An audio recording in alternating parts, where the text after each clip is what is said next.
Runways, okay. Left left.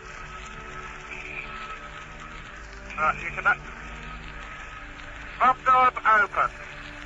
Hello, Bombardier. Okay when you are. Bomb doors open. Bomb doors open, Bombardier. Right. Steady. Steady. Bomb's going in a minute. Bomb. Hey, Jimmy, trade to behind us. Bomb steadiness. Hang up, Jimmy, hold on. Where is he, rear gunner? Can you see him? Down! Down! Down. He's chopped down. He's chopped down. Did you shoot him down? Yeah. He's got him, boy. Right in the middle. Bloody good. Bloody good. Photograph taken. Keep weaving. There's some slack coming at me. Okay, don't shout all at once. Alright. Photograph taken. Okay, photograph taken. Hello, skipper. Will you turn on to 081? Right, 081, navigator.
Bomb's gone.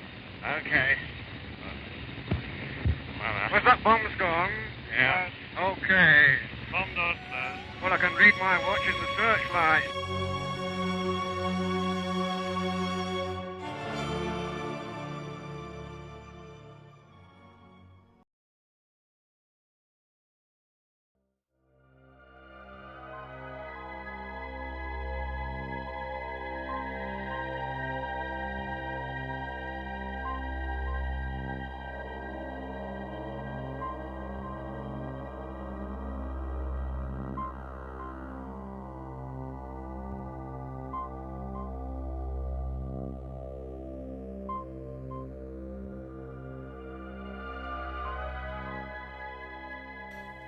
RAF Fiskerton, just 5 miles east of Lincoln, opened in January 1943, and No. 49 Squadron arrived from Scampton with their Lancasters.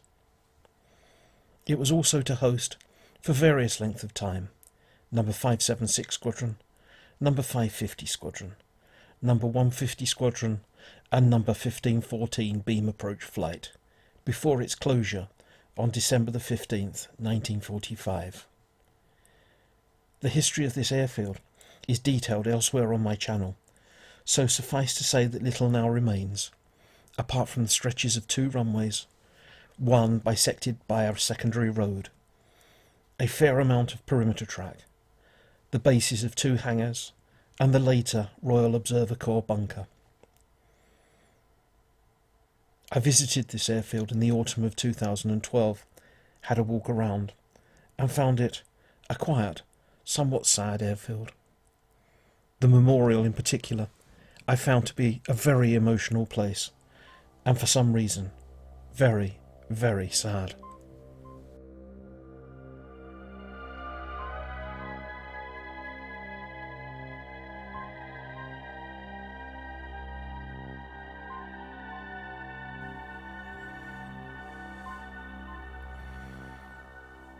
The demolished watch office was said to be haunted, and a place from where voices were heard at night, described as though attempting to locate a lost bomber.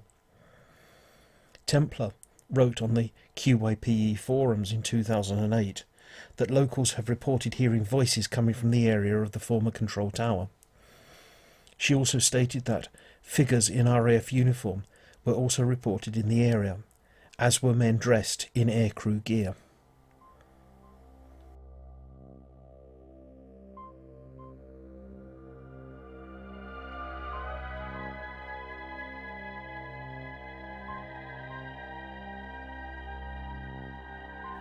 Then there is the account of Mr. Norman Pepper of Lincoln, dated to the early 1970s, who was at the time learning to drive in his friend's van on the old airfield. He had just been up and down a couple of times, when suddenly he stopped, and rushing by, described as like a great gust of wind, came a Second World War jeep. It was carrying a load of aircrew, all dressed in flying kit. Norman Pepper quickly got out of the van to see where the jeep had gone, but there was no sign of the jeep or its passengers. All there was the silence of an old deserted airfield.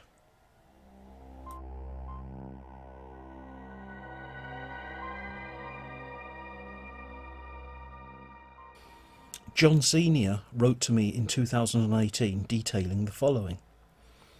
I went to Short Ferry a few weeks ago with my 11-year-old son for a lad's weekend away fishing.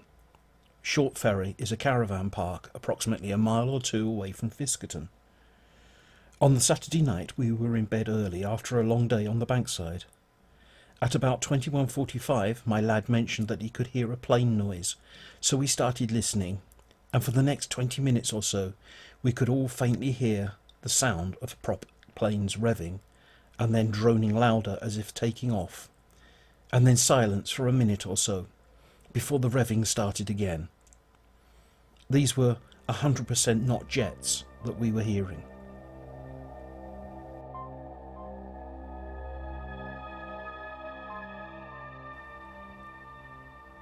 The headquarters of No. 15 Group Royal Observer Corps was sited on Fiskerton.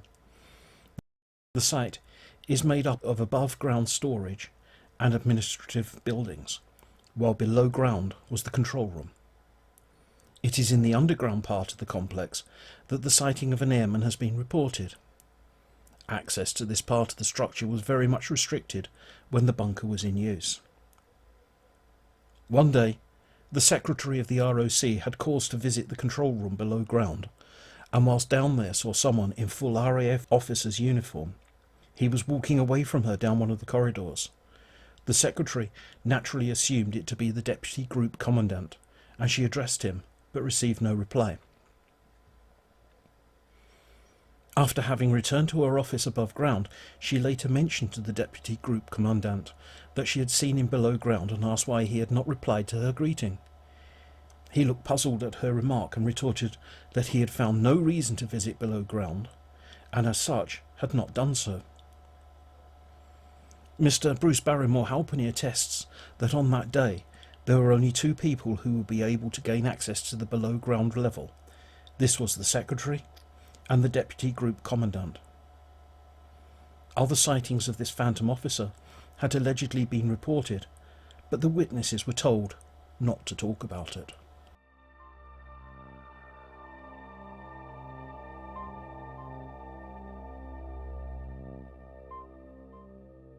Bruce Barrymore Halpenny writes in his 1988 Ghost Stations Volume 2 that Radio Lincolnshire linked up with 3 East Midlands BBC local radio stations for a 3-hour programme called Ghost Watch. The broadcast began at 2200 on Saturday the 31st of October 1987. Dennis McCarthy hosted the programme, which featured broadcasts from 3 reputedly haunted sites. These were the Hippo Club in Nottingham, the Mort Shovel in Derby, and an unnamed airfield in Lincolnshire, which just happened to be RAF Fiskerton. Mr. Bruce Barrymore Halpenny, as the radio's expert on haunted airfields, had chosen this site because of the Norman Pepper sighting detailed earlier, and because of reports that the old control tower was allegedly haunted, as was the Royal Observer Corps building. With the Radio Lincolnshire mobile radio car was a reporter, Andy Smith, who was at that time stationed in the middle of the airfield. At one point, the temperature gauge of the car of Dennis McCarthy and Bruce Barrymore Halpenny began malfunctioning. It was stated on air that the temperature gauge isn't making any sense at all.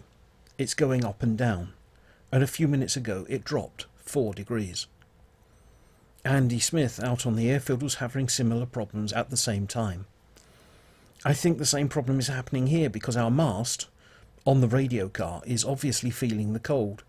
It keeps retracting itself to keep warm, I think. And slightly later he reported that we've been having a discussion since our last report, and it is rather strange because, although I didn't sense something happening, John Turner of the Lincolnshire Psychic Research Group said something definitely happened. So John just explained what happened. John Turner answered, "Well, I saw your reaction first because you turned and looked behind you, as you had the feeling that there was somebody there, and at the same time I felt something pass us very, very quickly, from left to right. It passed so fast I just didn't have a chance to see what it was." Shortly after this, Andy Smith announced over the air that a group who had ventured out onto Fiskerton Airfield where the broadcast was being staged has said that there were a few flashes and possibly bangs in the area of the Observer Corps bunker, whereby Mr. Bruce Barrymore Halpenny commented that there had been some strange sightings there, one of a phantom officer who had been seen in the complex. After this, nothing else seems to have occurred.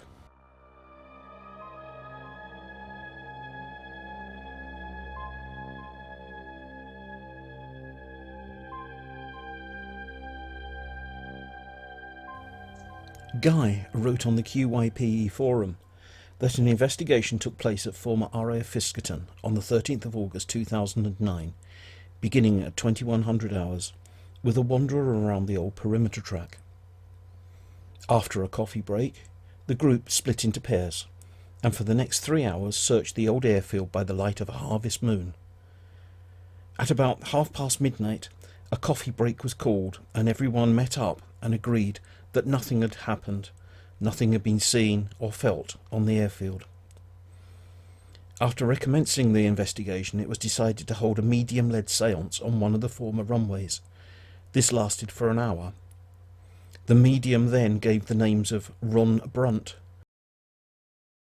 Carl Foote, and Flight Lieutenant Richard Todd White, all names of men who had flown from Fiskerton during the Second World War.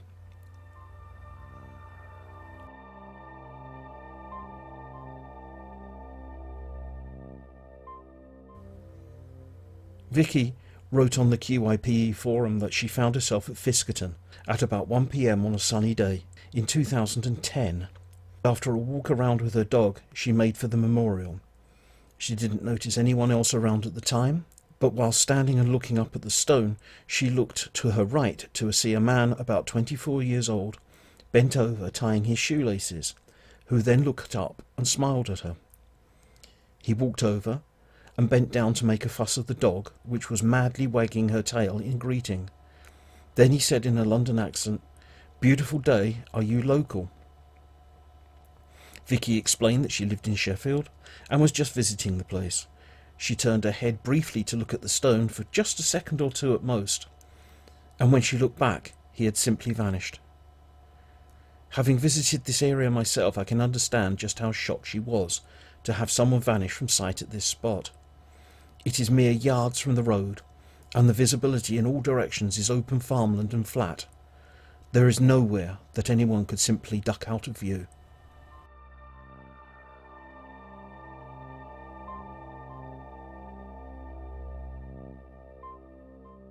Vicky later wrote to me in an email about an experience that she and her husband had had while out in their Land Rover at Fiskerton. This was at a time when snow was falling and accumulating on the back roads. It was cloudy as they approached the remains of the airfield. They parked at the memorial, and then, in minus temperatures, they walked up the snow-covered concrete of the former runway. After a couple of 100 yards, and while they were chatting, Paul suddenly shouted "duck" and pushed Vicky to the ground. As they both hit the snow, a mighty gust of wind blew over them and sprayed the snow around them, as though a low-flying aircraft had just gone overhead. Paul was puzzling why he had said "duck," while Vicky was having the distinct feeling that they shouldn't be there, so they began to walk back to the car. As they reached the car, they turned around, and in the fresh snow there were not 2, but 3 sets of footprints. Someone unseen had been walking with them. Once they were in the car, Paul turned on the car headlamps, pointing up the former runway. The 3rd set of footprints, it was observed, had walked with them along the old runway, stopping around the car's front bumper.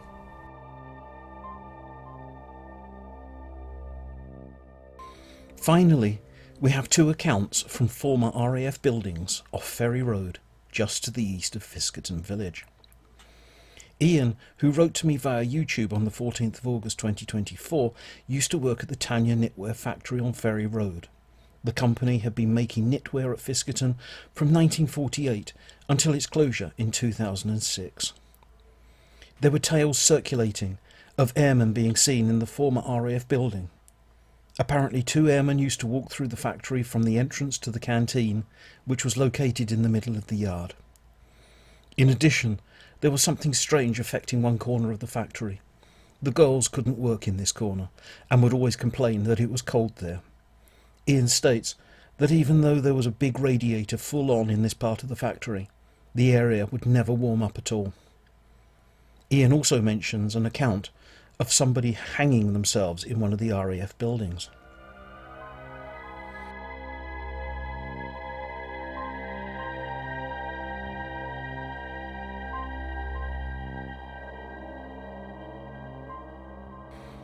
The second account is from the QIPE forum, written in 2010, which details the going on in a workshop at a location which the writer calls Drake's View, near to the above former Tanya factory. Our building is part of an old boiler room, and the back bit was the officers' mess bar. Most nights, about 10:30 to 11 p.m, you could strongly smell pipe smoke coming from where the rooms meet. A few people on separate occasions, who are very in touch with ghostly goings-on, have said they can see or sense an officer in uniform watching what's going on, with his pipe lit, in one certain doorway when they have been in the area. It has also been said that he is somewhat misogynistic, and doesn't seem to like women being there, perhaps because they shouldn't be in the officers' mess. He continues to say that he was there on Boxing Day in 2009, and having opened the door to the unit he was overwhelmed by pipe smoke, and what could only be described as the feeling of 50 people suddenly turning to stare at him. He said, without even thinking, "Sorry chaps, won't keep you a moment." He grabbed what he needed and left. He reports that he's never seen anything physically there, but could always smell them smoking.